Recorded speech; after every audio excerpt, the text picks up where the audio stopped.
Armstrong Loose Lay Reinforced Sheet Flooring offers a variety of installation options to suit almost any subfloor, and it's easy to handle and fit during installation. Loose lay sheet can mean less subfloor prep and installation time than other sheet floors. And with our releasable adhesive option, it's easier than ever to replace when the time comes.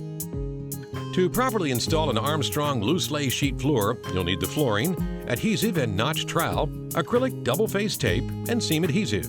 Subfloor prep may require a cement-based underlayment or embossing leveler and a smooth-edge trowel. For fitting the material, have a knife, straight edge, dividers, and pencil handy. To finish the job, you'll need a hand roller, a clean cloth, water, and a neutral cleaner, like Armstrong Once and Done No Rinse Floor Cleaner. The key to proper installation is preparing the subfloor. Armstrong Loose Lay Sheet Floor gives you the option to install on concrete, wood, or over one layer of existing resilient flooring. To prepare concrete, you need to check the moisture level. To do this, you can use a concrete RH meter or a calcium chloride test. You'll also need to repair any damage or remove any spills in the concrete. To fix spills, stains, or marks, either scrape them off or cover small spots with thin aluminum foil tape. Don't use solvents to remove stains because they can affect the adhesive bond. Small cracks, holes, or low areas can be patched with a cement-based underlayment like Armstrong S194 Fast Setting Patch Underlayment and Embossing Leveler.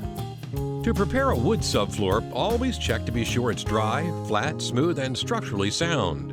Wood subfloors require a 1/4 inch underlayment grade panel to install sheet flooring. Look for anything that may stain the loose lay floor, such as plumber's primer or marking paint. Stained areas should be covered with thin aluminum foil tape.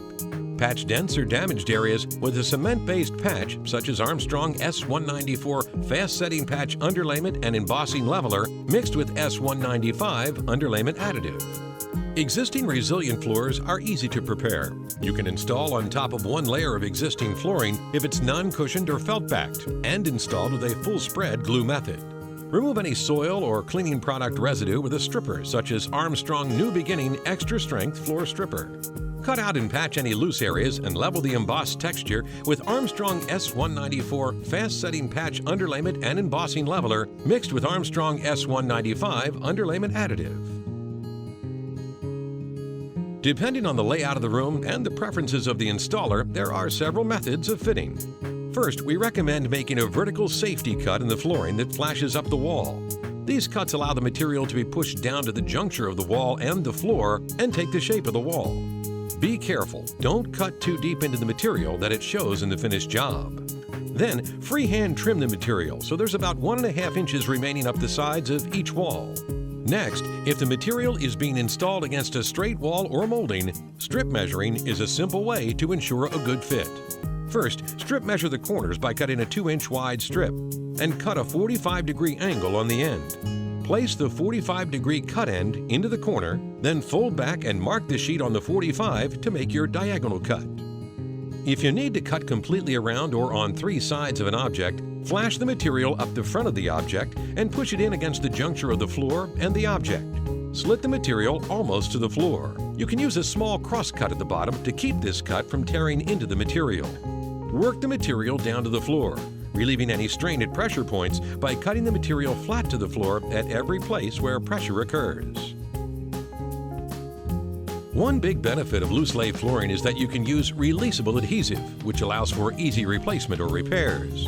Armstrong S289 releasable adhesive allows for easy removal of the flooring at any time without tearing the backing or damaging the substrate.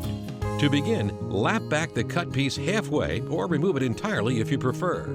Then pour enough adhesive into a tray to cover the section you're working with. Use a short nap paint roller to spread the adhesive. It's important to allow 45 to 60 minutes for the adhesive to become dry to the touch. None should transfer to your fingertips when you touch it. Now, lay the material back on the adhesive. Repeat the process for each piece, stopping to seam the pieces as you go. For information on the modified loose lay method or the traditional permanent installation using Armstrong S288 permanent flooring adhesive, please go to www.floorexpert.com. All seams should be cut with the double cut method. If you're using Armstrong S289 releasable adhesive, first overlap the second piece on the first piece at the factory edges so that the pattern matches. Hold the knife vertical to make a clean 90-degree edge, cutting through both pieces of material. Apply a 1/8 inch bead of Armstrong S761 seam adhesive along the seam edge. Tuck the seam edge into place so that some of the seam adhesive comes up through the seam. Use a clean, damp cloth to wipe the adhesive from the face of the floor, and then roll the seam using a hand roller. If you're using Armstrong S288 permanent flooring adhesive or modified loose lay methods, cut the seam dry before applying adhesive at the seams.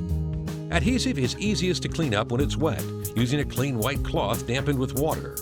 If the adhesive has dried on the surface of the floor, dampen your cloth with Armstrong Once and Done No Rinse Floor Cleaner and blot, then wipe the area. You may need a 3M white scrubby to remove dried adhesive. With the versatile installation options and easy handling that Armstrong loose lay sheet floors offer, installing a beautiful floor is only a few steps away.